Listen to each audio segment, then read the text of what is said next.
Memories, though short and maybe in a way unnoticeable, are still memories. You hold on to it so tight. It is as if you hold grains of sand in your palm and you take care as to not let it pass through between your fingers. And that was what my memories of Mommy Betty are. Mommy, as how we often fondly call her, was a caretaker. She was that grandmother who had been with me when I was a little girl while my parents were away. When school was such a strange place to me, she was the one who walks me to school and most probably was always saying, "It's gonna be okay." She influenced me in such trivial ways. As far as I know, I am a sucker for drama. Movies, telenovelas, and soap operas. Maybe I know why I am.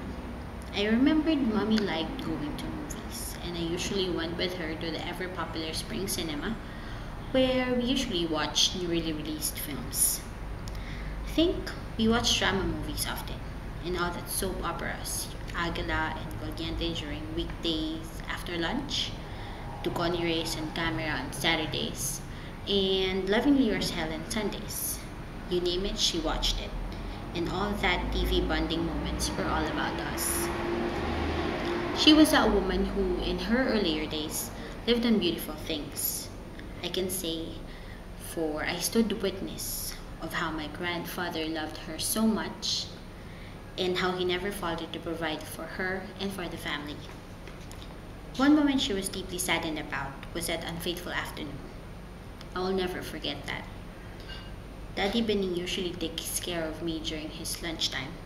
He bathes me and makes sure I'm ready for the afternoon siesta. That afternoon, Mommy instructed me to follow him to the bathroom. I knocked and then knocked again, but Daddy never answered. And in a blink of an eye, I already forgot what I did next. Mommy panicked, and that was the day that she lost her husband. She liked making dresses. She made all her dusters, I think, and I was also her model. Aside from all the nice dresses that I wore when I was a kid, she also made me some dresses, those that I wore at home. It was nice. I sometimes did wear the same cloth as that was hanging on our curtains, but it was still thoughtful. She made dresses for me and then my little sister Irene. Time went by so fast. I grew up so fast, and that little girl was no longer me. I grew apart from her. I was not her granddaughter anymore.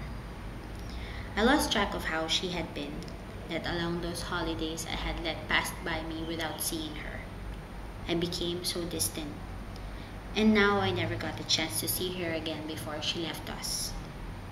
I never got to say how grateful I am that she took care of me. My mom read this poem somewhere and kept it, maybe because she felt she wanted to say this to Mommy. And I think this pretty much sums up how we both feel. Here it goes. I'm sorry. I'm sorry for everything you've been through. It must have been very hard for you. I'm sorry for all that's been said and done. The battle of life you still have won. I'm sorry for not making everything right, but the situation I am in was very tight. I'm sorry for not lending you a hand. If only I could be a better one. I'm sorry for breaking your heart. For forgiveness, where do I start? To our grandmother, may you hear these words from beyond that place. May you give us your grace and immortal love. I may not have been that perfect granddaughter, but in my heart I am very thankful for everything you have done for me.